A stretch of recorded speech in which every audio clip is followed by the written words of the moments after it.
Now, emergency services are warning the Scottish Government's spending plans would amount to real terms budget cuts, with Police Scotland cautioning that the 101 phone line could be suspended. The financial plans would keep spending for emergency services suspended for 4 years, which is a real terms pay cut. The spending review applies to Police Scotland, the Prison Service and the Fire and Rescue Service. Well, John McKenzie is Scotland's Regional Secretary with the Fire Brigade Union. Hello, John McKenzie. Hello, John. Good evening. Good evening. What impact would this have then on the Fire and Rescue Service? Well, if the resource-based spending review announcement made by the Finance Secretary in the summer is realised, as you've stated, the impact for the Fire and Rescue Service in Scotland would be devastating. We've already lost 1,100 firefighter jobs in Scotland since 2012. We cannot sustain any more, and the impact on the public will be severe. Well, give me an idea of the impact. So let's say my chip pan goes on fire. Does that mean the fire brigade will no longer come out to that kind of thing? I think a better indication for that is just getting back to the cuts that we've suffered over the last decade. So as I said, we've lost 1,100 jobs since 2012. And a good indication of the impact that has on the public is that from the time of 2015 until 2021, response times to incidents went up by 14%, went up by a full minute. Now, in the example you've given there, John, which is a really good one, what that ultimately means that if you are trapped in that house fire that you've described, if there is a fire in your house as a result of chip pan, it'll be a further minute on average until our members attend. And the obvious potential consequences to yourself or other members of the public are potentially very severe. Well, very severe. Will lives be lost because of this? Well, ultimately, in the nature of a profession such as ours in the fire sector, any increase to response times will create additional risk to the public. And ultimately, in the worst case scenarios, it's almost inevitable that will result in lives lost that wouldn't have been were there more firefighters on the ground, able to respond to incidents and able to minimise delays to response times. You've just said you lost 1,100 firefighters since 2012. Given this spending level, how many job losses do you predict there will be?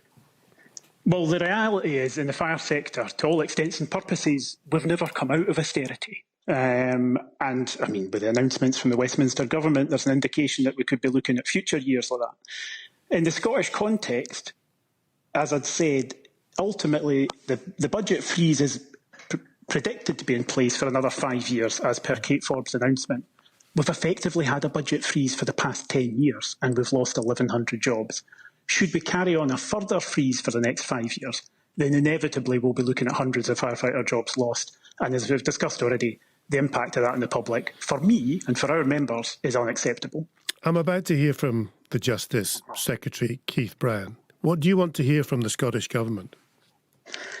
Look, we've engaged with the Scottish Government, as you would expect, since the announcement on the 30th of May of this year.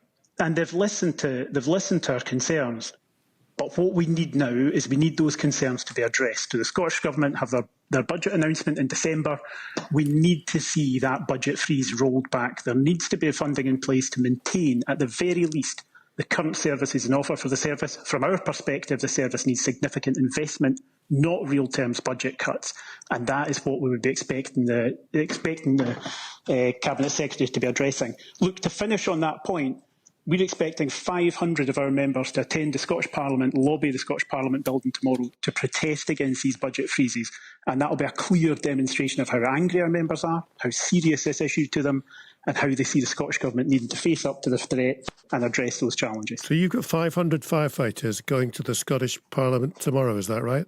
Exactly, and it's specifically to protest against these budget cuts. That's how seriously our members take these measures. And for us, look, ultimately, we spoke about it earlier, in our sector, cuts cost lives. And the reality is budget freezes are effectively cuts. And we can't have that in our sector. The impact of the Scottish public will be too significant, and the impact on our members is unacceptable as well. What is the morale in the fire service? I feel like I've been trotting this out for a number of years now, but the reality is morale in the fire service is at rock bottom. I mean, as I touched on earlier, the funding that has been in place nationally, UK-wide, since the times of austerity was introduced in 2007, has meant austerity has never left the fire sector across the UK. And you know, that's been mitigated to a certain extent in Scotland, but we've still suffered significant cuts. Our members cannot sustain, the fire sector, the fire service cannot sustain further cuts. And that's ultimately what they're being faced with, both in terms of the announcement the Scottish Government made in the summer and also some of the indicative early announcements we've seen from the further change in a Tory government south of the border. And, you know, our members are seeing the service they provide the public eroded year on year. They're seeing the value of their profession eroded year on year. I'll be honest, they've had enough. So you've got people ready to quit the service then? You need more people. You've lost 1,100 since 2012, but people have had enough. They're walking away. Is that what you're saying? Well, I mean, it is true. We are seeing members leave the service in a profession that just wasn't something that was associated with the nature of the fire service previously. But what we're really seeing is we're seeing our members recognise that year on year we're unable to produce the level of service that we were in the past. And that's down to funding. Our members take a real pride in their profession and they take a pride in the service they deliver to the public.